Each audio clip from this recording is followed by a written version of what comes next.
मैं एक बार जरा मेजर जनरल दत्ता आपके पास आ रही हूँ। जरा बताइए सर, इस तरह की परिस्थिति में ये जो रैट माइनिंग की हम टेक्निक बता रहे हैं, खोद खोद कर नीचे से सुरंग बनाना और उन तक पहुंचना आसान नहीं है सर। कितनी घुटन होती होगी वहां पर, अंधेरे में आप ये कर रहे हैं। और फिर उन्होंने ये भी बताया कि कैसे आप मिट्टी निकाल रहे हैं एक बड़े से बिन में, फिर वो बिन बाहर लोग खींच रहे हैं, उस मिट्टी को निकाल रहे हैं। ये मुश्किल है और इस पे ये बहुत डेंजरस भी था, इसीलिए इस पर बैन लगा। लेकिन आज वही काम आया, इंसानी बाजुओं की ताकत। सुजाता ऐसा है, मैं अभी देहरादून में आ रखा हूँ। यहाँ पे एक world Congress on disaster management चल रहा है जो 1 दिसंबर तक चलेगा। और हमारे उत्तराखंड के सीएम साहब भी यहाँ सुबह मौजूद थे।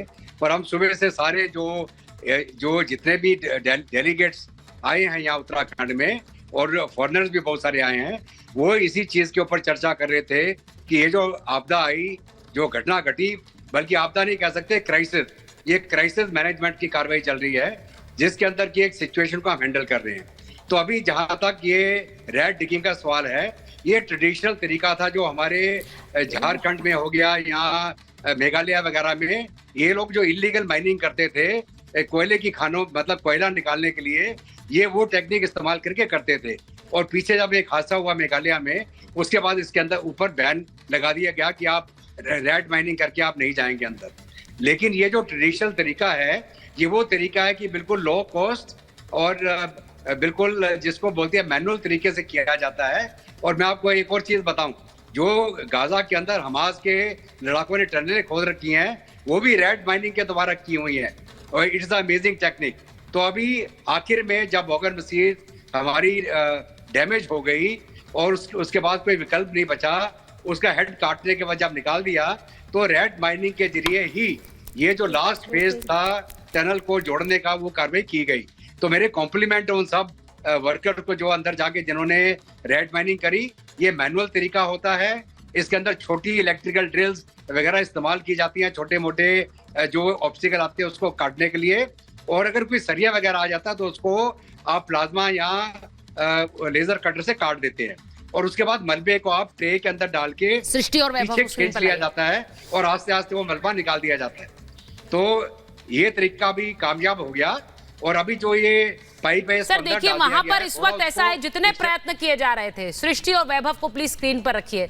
मुझे ऐसा लगता है कि इस तस्वीर को हमारे दर्शकों तक पहुंचाने में दोनों का बहुत बड़ा रोल है। लगातार वहां से वो रिपोर्ट कर रहे हैं और ये आसान भी नहीं है, क्योंकि वहां से आप तस्वीरें आपको लगातार दिखानी है, वहां ठंड भी है। मुझे एक बार बताइए सृष्टि, आपके पीछे मैं टनल देख पा रही हूं और आपने वो तस्वीरें दिखाई, जो मेजर जनरल दत्ता भी बता रहे थे कि किसी ने सोचा नहीं था, लोगों को लग रहा था ये मशीन यहां से मंगाओ, बड़ी बड़ी मशीनें मंगाओ, शायद काम हो जाएगा। लेकिन अंत में एक ऐसी तकनीक काम आई है जिसके बारे में लोगों ने सोचा नहीं। शायद एक हौसला और हिम्मत, जो कहते हैं कि अपने उन भाइयों को निकालने के लिए पूरी ताकत झोंक दी इन लोगों ने कि खुदाई करो, इन्हें बाहर निकालना है। बिल्कुल सुचारिता, जैसा आपने कहा कि हर वो मशीन यहाँ पर मंगाई गई जिसकी जरूरत यहाँ पर थी। आपने देखा, चाहे वो वर्टिकल ड्रिलिंग के लिए हो, चाहे वो हॉरिजॉन्टल ड्रिलिंग के लिए हो, हर मशीन का इस्तेमाल किया गया। लेकिन कहा जाता है कि मशीनें इंसान की तरह काम नहीं कर सकती हैं, वो कभी भी ठप पड़ सकती हैं, कभी भी खराब हो सकती हैं। सबसे बड़ी बात भावनाओं की भी होती है। मशीनों के भीतर कोई भावनाएं नहीं होती, उन्हें जैसे आप चलाएंगे वो चलेंगी, वो कभी भी खराब हो जाएंगी, चाहे जितनी भी बड़ी टेक्नोलॉजी आप क्यों ना इस्तेमाल कर लें। 10 मीटर का वो रास्ता जो बचा था, जिसके लिए जद्दोजहद की जा रही थी, उसमें उस हौसले की भी शायद जरूरत थी, उस भावनाओं की शायद जरूरत थी जो हमने यहाँ पर देखी। रैट माइनर्स से हमारी लगातार बात हुई, of the record, on the record दोनों। उन्होंने इतनी मजबूती के साथ में परिवार को भी आश्वस्त किया और प्रशासन को भी किया कि हमें आप चंद घंटों का समय दीजिए, हम सीधे अपने हाथों का इस्तेमाल करके खोद कर निकाल कर अपने मजदूर भाइयों तक पहुंच जाएंगे। 24 घंटे तक उनके हाथ, उनके औजार थे, उनके पास में और भी कई औजार थे जिसका इस्तेमाल वो कर सकते थे। लेकिन सबसे बड़ा औजार अगर कुछ था तो वो उनके पास में उनका हाथ था। दोनों हाथों का इस्तेमाल करके बहुत ही तेजी के साथ में जो काम मशीन अंत समय पर फंस गई वो नहीं कर पाई, वो रैट माइनर्स ने करके दिखा दिया।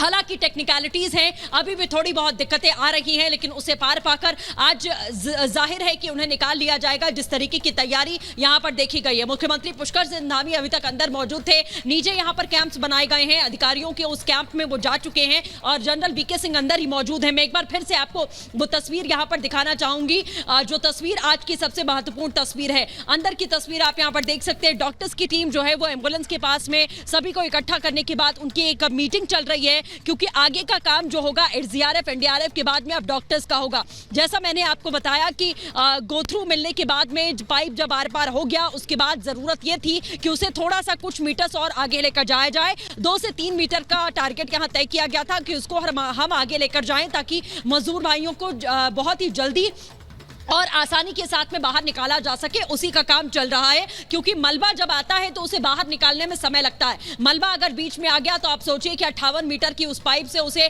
बाहर निकालना पड़ता है। कुछ ऐसी ही परिस्थिति यहां पर देखी गई है। अंत समय में एक बार फिर से, जैसा हम लगातार ये कहते रहे, क्योंकि कई बार ऐसी परिस्थिति आई है जब ये कहा गया कि अब निकले या तब निकले, लेकिन अंत समय जो है वो काफी भारी पड़ता हुआ इस ऑपरेशन में पहले भी देखा गया है और आज भी वही सिचुएशन हम यहाँ पर देख पा रहे हैं। लेकिन उम्मीदें अभी भी पूरी है। एम्बुलेंस यहाँ पर तैनात है, डॉक्टर्स की टीम यहाँ तैनात है, जो उनके परिजन हैं वो यहाँ पर लगातार मौजूद हैं इस यास में कि जल्द से जल्द ये ऑपरेशन खत्म। मैं एक बार